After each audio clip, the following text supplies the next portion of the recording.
안녕하세요. 우리가 매일 지나다니는 길거리, 매일같이 새로운 건물들이 쑥쑥 올라가잖아요.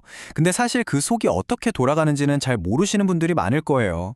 아파트 한 채가 지어지는데 얼마나 많은 돈과 사람이 얽혀 있는지 오늘 딱 5분만 투자하시면 제가 속 시원하게 전부 알려드릴게요. 자, 오늘 우리가 함께 떠나볼 여정의 지도입니다. 먼저 건설이 대체 어떤 산업인지 그 본질부터 파헤쳐 보고요.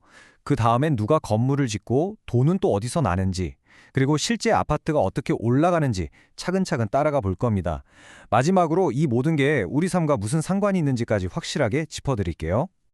자, 그럼 바로 한번 시작해 볼까요? 건설 산업을 제대로 이해하려면 딱 한 가지만 기억하시면 돼요.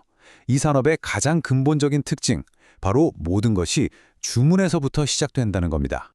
네, 건설은 수주 산업이라고 불립니다. 이게 무슨 말이냐면요. 물건을 그냥 막 미리 만들어 놓고 자, 사세요 하는 제조업이랑은 완전 달라요. 누군가가 여기에 이런 건물을 지어주세요 라고 주문을 해야만 비로소 공사가 시작된다는 뜻이죠. 바로 이 특징 때문에 건설사의 운명은 얼마나 잘 만드느냐 이전에 얼마나 큰 프로젝트를 따냈느냐에 달리게 되는 겁니다. 모든 리스크와 수익 구조가 바로 이 지점에서 결정되는 거죠.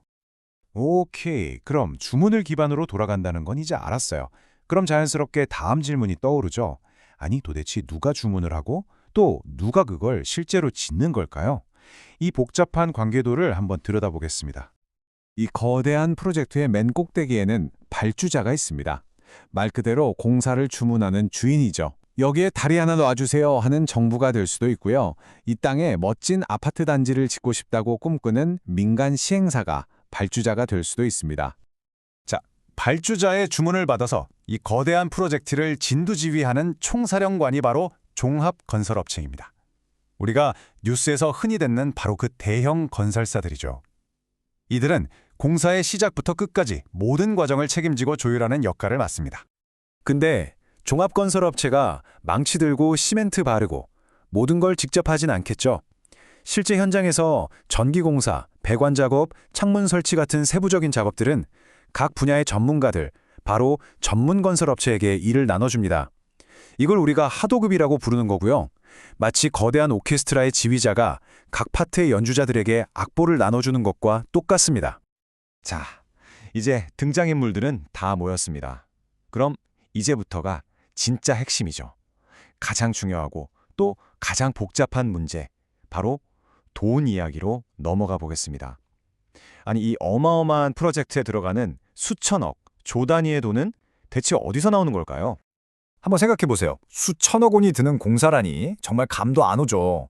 개인이든 기업이든 이 엄청난 돈을 그냥 통장에 쌓아두고 있지는 않을 거 아니에요. 그럼 대체 이 막대한 자금을 어떻게 마련하는 걸까요? 정답은 바로 경제뉴스에 정말 자주 등장하는 그 이름, 프로젝트 파이낸싱, 줄여서 PF입니다.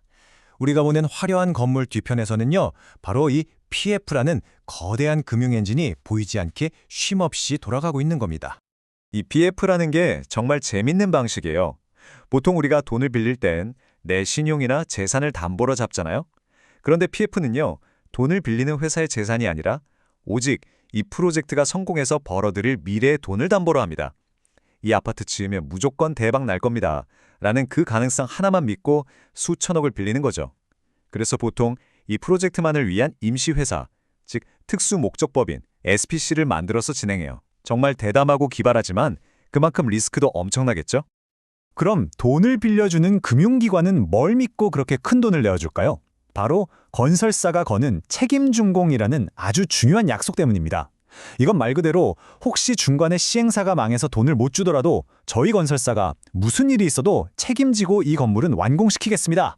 라는 굳은 맹세나 다름없어요. 이 강력한 보증에 있어야만 금융기관도 안심하고 지갑을 여는 겁니다. 자, 이제 사람도 모였고 돈도 준비됐습니다. 그럼 드디어 텅 빈 땅 위에 실제 건물이 올라가는 과정을 함께 따라가 볼까요? 첫 삽을 뜨는 순간부터 우리가 입주하는 그날까지의 여정입니다. 보통 아파트 하나가 세상에 나오기까지는 약 2년 반이라는 기나긴 시간과의 싸움이 펼쳐집니다. 첫 삽을 뜨는 착공과 거의 동시에 미래의 집주인을 찾는 분양이 시작되죠. 처음 서너 달은 땅을 다지고 그 후 1년이 넘는 시간 동안 건물의 뼈대인 골조를 차곡차곡 쌓아 올립니다. 2년 차가 되면 창문을 달고 내부를 꾸미기 시작하고요. 마침내 준공이라는 마침표를 찍고 사람들을 맞이하게 되는 거죠. 각 단계에 어떤 자재들이 들어가는지 보면 훨씬 더 실감나요. 기초공사 때는 단단한 콘크리트 파일을 땅속 깊이 박고요. 굴조공사 때는 우리에게 익숙한 시멘트와 철근을 섞은 레미콘을 쉴 새 없이 쏟아붓습니다. 그 다음 내부공사 때는 창호와 석고보드 같은 자재들이 들어가고 마지막 마감 단계에서야 비로소 우리가 모델하우스에서 보던 예쁜 부엌 가구나 페인트 칠이 이루어지는 겁니다. 자, 지금까지 건설 산업의 구조부터 실제 공정까지 정신없이 달려왔습니다. 그럼 이제 마지막으로 이 모든 복잡한 이야기가 도대체 우리랑 무슨 상관이 있는지, 왜 중요한지 그 핵심을 딱 짚어보겠습니다. 건설사들은요, 크게 두 가지 방식으로 사업을 해요. 자체 사업은 건설사가 직접 땅을 사서 아파트를 짓고 분양까지 다 하는 말 그대로 하이리스크, 하이리턴의 모험입니다. 성공하면 대박이지만 만약 집이 안 팔리면 그 손해를 전부 떠안아야 하죠. 반면에 도급 사업은 시행사에게 약속된 공사비만 받고 건물을 지어주는 안정적인 길입니다. 큰 돈은 못 벌어도 망할 위험은 거의 없죠. 건설사들이 이 둘 중에 어떤 방식을 택하느냐에 따라 시장에 나오는 집의 양과 가격이 크게 출렁이게 되는 겁니다. 결국 우리가 매일 발 뻗고 자는 집, 그 집의 가격 뒤에는 오늘 우리가 함께 살펴본 이 복잡한 산업의 역학관계가 고스란히 녹아있는 겁니다.